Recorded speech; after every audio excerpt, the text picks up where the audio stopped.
اعوذ باللہ من الشیطان الرجیم بسم اللہ الرحمن الرحیم ربی اشرح لی صدری ویسر لی امری واحلل عقدۃ من لسانی یفقہوا قولی۔ السلام علیکم عزیز طالبات، آج ہم سورہ بقرہ کا آغاز، اس کا ترجمہ اور تشریح ہم شروع کر رہے ہیں۔ اللہ تعالیٰ سے دعا ہے، ایک دعا کے ساتھ ہم شروع کرتے ہیں کہ اے اللہ تعالیٰ، قرآن کو ہمارے دل کی بہار، سینے کا نور اور ہمارے دکھوں اور غموں کو دور کرنے کا ذریعہ بنا دے، آمین۔ سورہ بقرہ کی پہلی آیت، اعوذ باللہ من الشیطان الرجیم بسم اللہ الرحمن الرحیم، الف لام میم،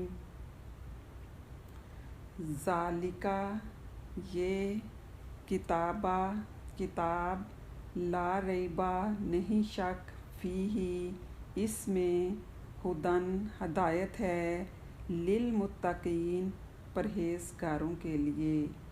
الف لام میم، یہ وہ کتاب ہے کہ اس میں کوئی شک نہیں، پرہیزگاروں کے لیے ہدایت ہے۔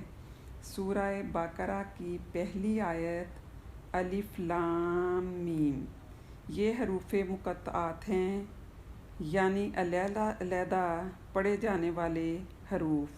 قرآن کریم کی 29 سورتوں کی ابتدا حروف مقطعات سے ہوتی ہے، مثلاً الف لام میم، الف لام میم صاد، الف لام را، کاف ہا یا عین صاد، طٰہٰ، طٰ سین میم، طٰ سین، یاسین، ہا میم، عین سین قاف، قاف صاد، الف لام میم را۔ تو یہ حروف مقطعات کہلاتے ہیں۔ ان میں سے ہر حرف جدا جدا ساکن پڑھا جاتا ہے، الف الگ، لام الگ اور میم الگ۔ حروف مقطعات جو اوائل صورتوں میں آئے ہیں، ان کے متعلق بعض مفسرین نے فرمایا کہ یہ ان صورتوں کے نام ہیں۔ بعض حضرات نے فرمایا کہ اسماء الہیہ کے رموز ہیں، مگر جمہور صحابہ و تابعین اور علماء امت کے نزدیک راجح یہ ہے کہ یہ حروف رموز و اسرار ہیں، جن کا علم سوائے اللہ تعالیٰ کے کسی کو نہیں، اور ہو سکتا ہے کہ رسول کریم صلی اللہ علیہ وآلہ وسلم کو اس کا علم بطور ایک راز کے دیا گیا ہو، جس کی تبلیغ امت کے لیے روک دی گئی ہو۔ اس لیے رسول پاک صلی اللہ علیہ وآلہ وسلم سے ان حروف کی تفسیر و تشریح میں کچھ منقول نہیں۔ امام میں تفسیر قرطبی رحمۃ اللہ علیہ نے اپنی تفسیر میں اسی کو اختیار فرمایا ہے۔ ان کے بیان کا خلاصہ یہ ہے کہ ایک جماعت محدثین نے فرمایا ہے کہ ہر آسمانی کتاب میں اللہ تعالیٰ کے کچھ رموز و اسرار ہوتے ہیں۔ اسی طرح یہ حروف مقطعات قرآن میں حق تعالیٰ کا راز ہے، اس لیے یہ ان متشابہات میں سے ہیں جن کا علم صرف اللہ تعالیٰ ہی کو ہے۔ ہمارے لیے ان میں بحث و گفتگو بھی جائز نہیں، مگر اس کے باوجود وہ ہمارے فائدے سے خالی نہیں۔ اول تو ان حروف پر ایمان لانا، پھر ان کا پڑھنا ہمارے لیے ثواب عظیم ہے۔ دوسرے ان کے پڑھنے کے معنوی فوائد و برکات ہیں، جو اگرچہ ہمیں معلوم نہیں، مگر غیب سے وہ ہمیں پہنچتے رہتے ہیں۔ پھر فرمایا کہ حضرت صدیق اکبر رضی اللہ تعالیٰ عنہ، فاروق اعظم رضی اللہ تعالیٰ عنہ، حضرت عثمان غنی رضی اللہ تعالیٰ عنہ، حضرت علی مرتضیٰ رضی اللہ تعالیٰ عنہ، حضرت عبداللہ بن مسعود رضی اللہ عنہ وغیرہ جمہور صحابہ کا ان حروف کے متعلق یہی عقیدہ تھا کہ یہ اللہ تعالیٰ کے اسرار ہیں۔ ہمیں ان پر ایمان لانا چاہیے کہ اللہ تعالیٰ کی طرف سے آئے ہیں، اور جس طرح آئے ہیں ان کی تلاوت کرنا چاہیے، مگر معنی معلوم کرنے کی فکر میں پڑنا درست نہیں۔ حضرت سید ابوالاعلیٰ مودودی رحمۃ اللہ علیہ نے ان حروف کے بارے میں اپنی رائے کا اظہار اس طرح کیا ہے کہ یہ حروف مقطعات قرآن مجید کی بعض صورتوں کے آغاز میں آئے ہیں۔ جس زمانے میں قرآن مجید نازل ہوا، اس دور کے طرز بیان میں اس طرح کے حروف مقطعات کا استعمال عام طور پر معروف تھا۔ خطیب اور شعراء دونوں اس اسلوب سے کام لیتے تھے، چنانچہ اب بھی کلام جاہلیت کے جو نمونے محفوظ ہیں ان میں اس کی مثالیں ہمیں ملتی ہیں۔ اس عام استعمال کی وجہ سے یہ حروف عام طور پر جانے پہچانے تھے۔ یہی وجہ ہے کہ قرآن کے خلاف نبی کریم صلی اللہ علیہ وسلم کے ہم عصر مخالفین میں سے کسی نے بھی یہ اعتراض نہیں کیا کہ یہ بے معنی حروف کیسے ہیں جو بعض صورتوں کے ابتدا میں بولتے ہیں، اور یہی وجہ ہے کہ صحابہ کرام رضی اللہ عنہم سے بھی ایسی کوئی روایت منقول نہیں ہے کہ انہوں نے نبی کریم صلی اللہ علیہ وسلم سے ان کے معنی پوچھے ہوں۔ بعد میں یہ انداز کلام متروک ہوتا چلا گیا۔ تو یہ حروف مقطعات جو ہیں، ہمارا ان پر یہ ایمان ہے کہ یہ اللہ تعالیٰ کی طرف سے نازل ہوئے، اور جس طرح نازل ہوئے ہیں ہمیں اسی طرح ان کی تلاوت کرنی ہے، لیکن ان کا معنی و مفہوم معلوم کرنے کی فکر میں ہمیں ہرگز نہیں پڑنا چاہیے، اس لیے کہ ان کے معنی و مفہوم کو اللہ تعالیٰ کے سوا جو ہے وہ کوئی نہیں سمجھ سکتا۔ الف لام میم کے بعد اگلی آیت ہے ذالک الکتاب لا ریب فیہ، یہ وہ کتاب ہے کہ اس میں شک کی گنجائش نہیں۔ چنانچہ الکتاب سے مراد خاص کتاب یعنی قرآن مجید ہے۔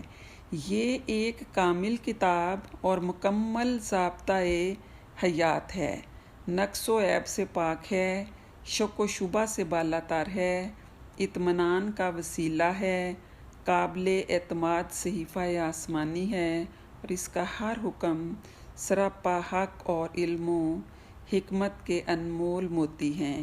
اس کی روشن تعلیمات، معجزانہ فصاحت و بلاغت، اس کے بیان کردہ سبق آموز تاریخی واقعات، سچی پیشین گوئیاں اس کے کلام الہی ہونے کی روشن دلیلیں ہیں۔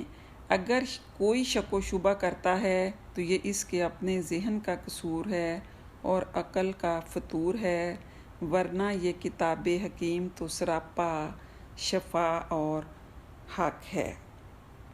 تو ذالکہ کسی دور کی چیز کی طرف اشارے کے لیے آتا ہے، اور کتابوں سے مراد قرآن کریم ہے۔ ریب کے معنی شک و شبہ، معنی یہ ہیں کہ یہ کتاب ایسی ہے جس میں کوئی شک و شبہ نہیں۔ یہ موقع بظاہر اشارہ بعید کا نہیں تھا، کیونکہ اسی قرآن کی طرف اشارہ کرنا مقصود ہے جو لوگوں کے سامنے ہے، مگر اشارہ بعید اس کی طرف اشارہ پایا جاتا ہے کہ سورہ فاتحہ میں جس صراط مستقیم کی درخواست کی گئی تھی، یہ سارا قرآن اس درخواست کا جواب بصورت قبولیت اور صراط مستقیم کی تشریح و تفصیل ہے، جس کا حاصل یہ ہے کہ ہم نے یہ دعا سن لی اور قرآن بھیج دیا جو ہدایت کا آفتاب ہے۔ جو شخص ہدایت چاہتا ہے وہ اس کو پڑھے، سمجھے اور اس پر عمل کرے۔ پھر یہ کتاب ذالک الکتاب لا ریب فیہ کہ اس کتاب میں کوئی شک نہیں، یعنی دنیا میں اس وقت جتنی بھی کتب موجود ہیں ان میں غلطی کا امکان ہے، کیونکہ وہ عام انسانوں کی تصنیف کردہ ہیں، لیکن قرآن کریم میں غلطی کا تصور کرنا بھی بہت بڑی غلطی ہے، کیونکہ یہ رب العزت کا کلام ہے جو ہر قسم کی غلطی، نقص اور عیب سے پاک ہے۔ الکتاب کے شروع میں آنے والا الف لام بھی اسی طرف اشارہ کرتا ہے کہ تمام کتابوں میں سے ایک قرآن ہی ایسی کتاب ہے جو بے عیب ہے، اس لیے ذالکہ کا اسم اشارہ استعمال کیا گیا ہے۔ اردو میں اگرچہ اس کا مطلب وہ ہے، لیکن یہاں اس کا ترجمہ یہ قرآن کی عظمت و شوکت کو ظاہر کرنے کے لیے کیا جاتا ہے۔ اس مقدس کتاب میں بیان کیے گئے تاریخی واقعات، سابقہ امتوں کے قصص، انبیاء اکرام کے واقعات، موت کے بعد عالم آخرت کی خبریں، غرض 6666 آیات کریمہ کا ایک ایک حرف حق و صداقت پر مبنی ہے اور ہر قسم کے شک و شبہ سے بالاتر ہے۔ اسی لیے اللہ تعالیٰ نے فرمایا، سورہ بقرہ آیت نمبر 23 میں ارشاد فرمایا، وَإِن كُنتُمْ فِي رَيْبٍ مِّمَّا نَزَّلْنَا عَلَىٰ عَبْدِنَا فَأْتُوا بِسُورَةٍ مِّن مِّثْلِهِ، کہ اگر تمہیں اس میں شک ہے جو ہم نے اپنے بندے پر اتاری ہے تو اس کی مانند ایک صورت لے آؤ۔ اور نہ صرف ایک صورت بنا کر لانے کا چیلنج دیا گیا، بلکہ یہ بھی پیشین گوئی کر دی کہ تم ایسا نہیں کر سکو گے، اور قرآن کی پچھلی 1400 سالہ تاریخ اس پیشین گوئی کی صداقت کی گواہی دیتی ہے۔ تو لہٰذا یہ وہ کتاب ہے کہ جس میں شک و شبہ کی گنجائش ہی باقی نہیں، اور یہ پورے کا پورا کلام الہی اور وحی الہی کے ذریعے جو ہے وہ نازل ہوا۔ قرآن پاک میں اللہ تعالیٰ کا ارشاد، وَمَا يَنطِقُ عَنِ الْهَوَىٰ إِنْ هُوَ إِلَّا وَحْيٌ يُوحَىٰ، کہ نبی اپنی ذاتی خواہش نفس سے کچھ نہیں کہتا، وہ جو کچھ بھی کہتا ہے اس پر وحی ہوتا ہے۔ تو الف لام میم ذالک الکتاب لا ریب فیہ، یہاں تک ہم نے تفسیر پڑھی۔ اب ہم آیت کے اگلے حصے کی تفسیر دیکھتے ہیں۔ ھدی للمتقین، ہدایت ہے اس میں پرہیزگاروں کے لیے، یعنی یہ کتاب اہل تقویٰ کے لیے ہدایت اور صراط مستقیم کی رہنما ہے۔ قرآن حکیم نازل تو پوری دنیا کے لیے ہوا اور خطاب بھی عام ہے، لیکن عملاً اس سے صرف وہی لوگ استفادہ کر سکتے ہیں جو حق کے متلاشی ہیں، جن کا ضمیر زندہ ہے اور جو احساس فرض اور خوف خدا سے بہرہ ہیں، جو بھلائی اور برائی کو پرکھ سکتے ہیں، برائی سے گریزاں اور نیکی کے طلبگار ہیں، اور اپنی زندگی کو ضابطۂ الہی کے تحت گزارنا چاہتے ہیں۔ اور غیر ذمہ دارانہ زندگی جو بسر کرتے ہیں لوگ، جنہیں حق و باطل کی کوئی پرواہ نہیں، اپنی نفسانی خواہشات کے بندے ہیں، وہ اس کتاب ہدایت سے مستفید نہیں ہو سکتے۔ بقول مولانا عبد الماجد دریا آبادی رحمۃ اللہ علیہ، آفتاب اپنی جگہ عالم مہتاب سہی، لیکن جن کی بصارت ہی ضائع ہو چکی ہو ان کے لیے تیز سے تیز شعاع بھی بیکار ہے۔ زمین اگر مردہ ہے تو اس کے حق میں بڑی بارش بھی بے اثر ہے، بہتر سے بہتر غذا بھی ہیضہ کے مریض کے لیے لا حاصل ہے بلکہ مضر ہے۔ گویا قرآنی تعلیمات سے مستفید ہونے کے لیے تقویٰ پہلی اور ضروری شرط ہے، اور تقویٰ کی جامع تعریف حضرت ابی بن کعب رضی اللہ تعالیٰ عنہ نے اس طرح کی ہے۔ حضرت عمر رضی اللہ تعالیٰ عنہ نے حضرت ابی بن کعب رضی اللہ تعالیٰ عنہ سے ایک دن پوچھا کہ تقویٰ کیا ہے؟ انہوں نے جواب دیا کہ کبھی آپ کا گزر ایسے راستے سے ہوا جہاں ہر طرف خاردار درخت ہوں۔ حضرت عمر رضی اللہ تعالیٰ عنہ نے کہا، ہاں بارہا ایسا ہوا ہے۔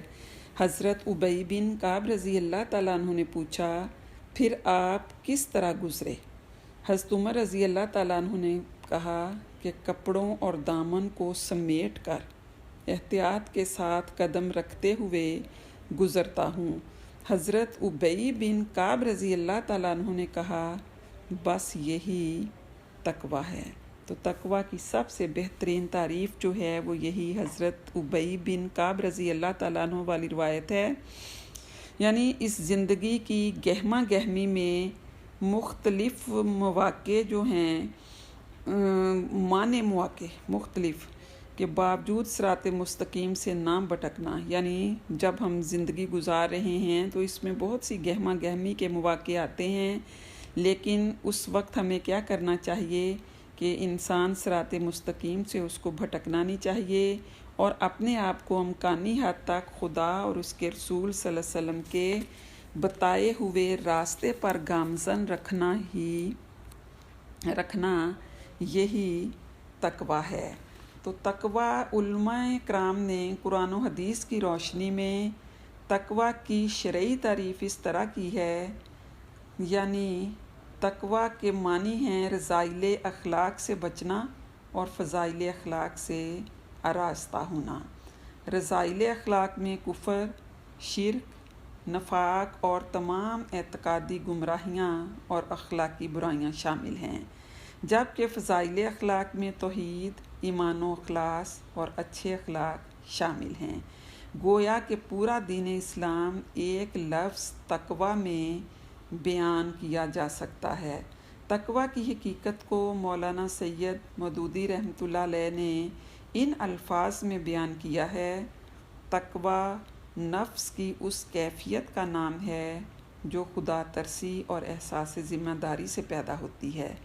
تقویٰ یہ ہے کہ انسان کے دل میں خدا کا خوف ہو، بندہ ہونے کا شعور ہو، خدا کے سامنے اپنی جواب دہی کا احساس ہو، اور اس بات کا زندہ ادراک ہو کہ دنیا ایک امتحان گاہ ہے، جہاں اللہ تعالیٰ نے کچھ عمر دے کر ہمیں بھیجا ہے۔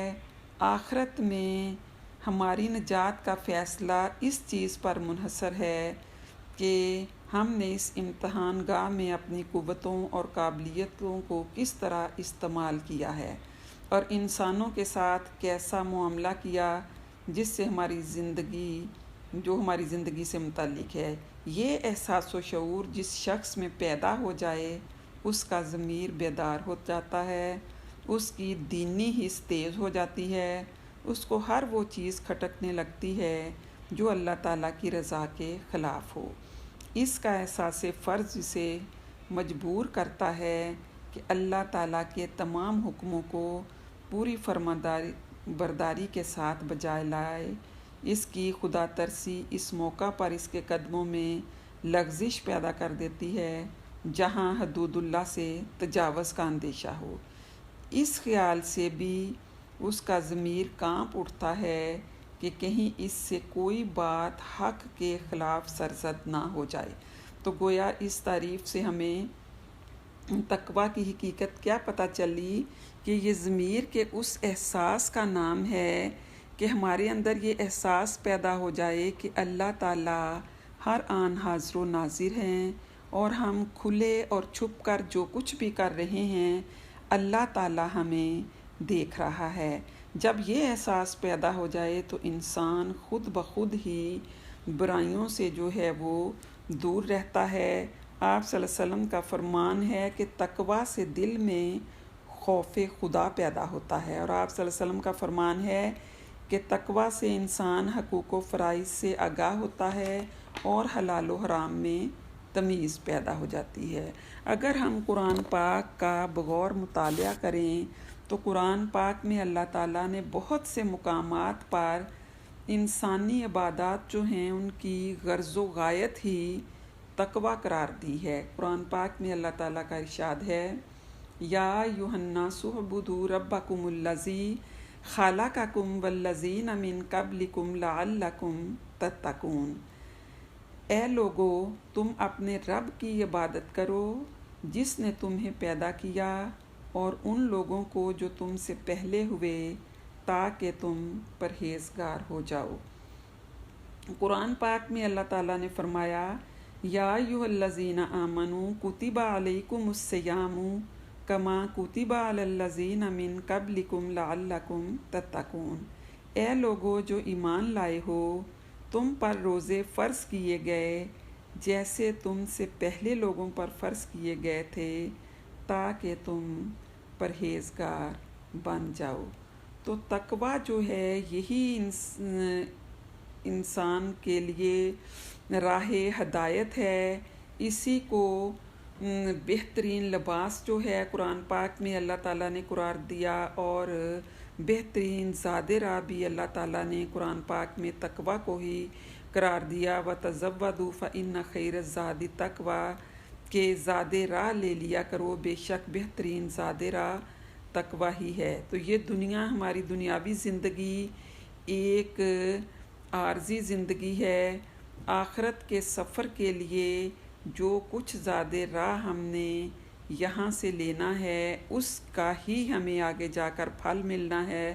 تو لہٰذا اس دنیا میں رہتے ہوئے ہمیں اپنے دامن کو بچا بچا کر جو ہے وہ گزرنا ہے۔ حضرت ابی بن کعب رضی اللہ تعالیٰ عنہ کی روایت کہ حضرت عمر رضی اللہ تعالیٰ عنہ نے فرمایا کہ میں جب گزرتا ہوں خاردار جھاڑیوں سے، یعنی دنیا کی رنگینیوں سے، تو میں اپنا دامن بچا بچا کر جو ہے وہ گزرتا ہوں۔ تو تقویٰ جو ہے یہی نظام اخلاق کی بنیاد ہے۔ اللہ تعالیٰ کا فرمان اعدلوا ھو اقرب للتقویٰ، عدل کرو کہ یہ تقویٰ کے قریب تر ہے۔ اور عزت و فضیلت کا معیار بھی قرآن پاک میں اللہ تعالیٰ نے تقویٰ کو ہی قرار دیا۔ ان اکرمکم عند اللہ اتقاکم، کہ بے شک اللہ کے نزدیک تم میں سے سب سے بڑا عزت والا وہ ہے جو سب سے زیادہ پرہیزگار، اور پھر یہ متقین جو ہیں ان سے ہی اللہ تعالیٰ محبت کرتا ہے۔ ان اللہ یحب المتقین۔ تو یہ میں نے آپ کو تقویٰ کی تعریف اور تقویٰ کی کچھ فضیلت جو ہے وہ بتا دی۔ تو اس سے ہمیں کیا پتہ چلتا ہے کہ قرآن پاک جو ہے یہ ہے تو ذکر للعالمین، تمام جہان والوں کے لیے ذکر ہے، لیکن اس کتاب سے استفادہ صرف وہی کر سکیں گے۔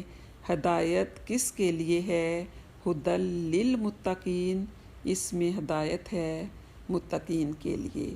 تو یہ آج ہم نے 2 آیات پڑھی، الف لام میم حروف مقطعات، اس کی ہم نے تفصیل دیکھی کہ حروف مقطعات کیا ہیں۔ ذالک الکتاب لا ریب فیہ، یہ وہ کتاب الہی کہ اس میں شک و شبہ کی گنجائش ہی نہیں ہے، یہ پورے کا پورا وحی الہی ہے، اور اس کا حرف بحرف جو ہے وہ درست، انا نحن نزلنا الذکر و انا لہ لحافظون، کہ ہم نے ہی اس ذکر کو نازل کیا اور ہم ہی اس کی حفاظت کریں گے۔ ھدی للمتقین، ہدایت ہے اس میں پرہیزگاروں کے لیے۔ تو متقین کون ہیں؟ ان کی صفات بھی میں نے بیان کر دی، تقویٰ کی تعریف بھی کر دی۔ تو اس سے ہمیں واضح ہو گیا کہ قرآن پاک کی ہدایت کی کتاب ہے، لیکن اس سے مستفید صرف وہی لوگ ہو سکیں گے، ہدایت وہی لوگ حاصل کر سکیں گے جو متقین ہیں، پرہیزگار ہیں۔ اللہ تعالیٰ سے دعا ہے کہ اللہ تعالیٰ ہمارا شمار بھی متقین میں کر دے، اور قرآن پاک سے ہمیں ہر طرح کی رہنمائی اور ہدایت نصیب ہو۔ آمین یا رب العالمین، آمین۔ وما علینا الا البلاغ۔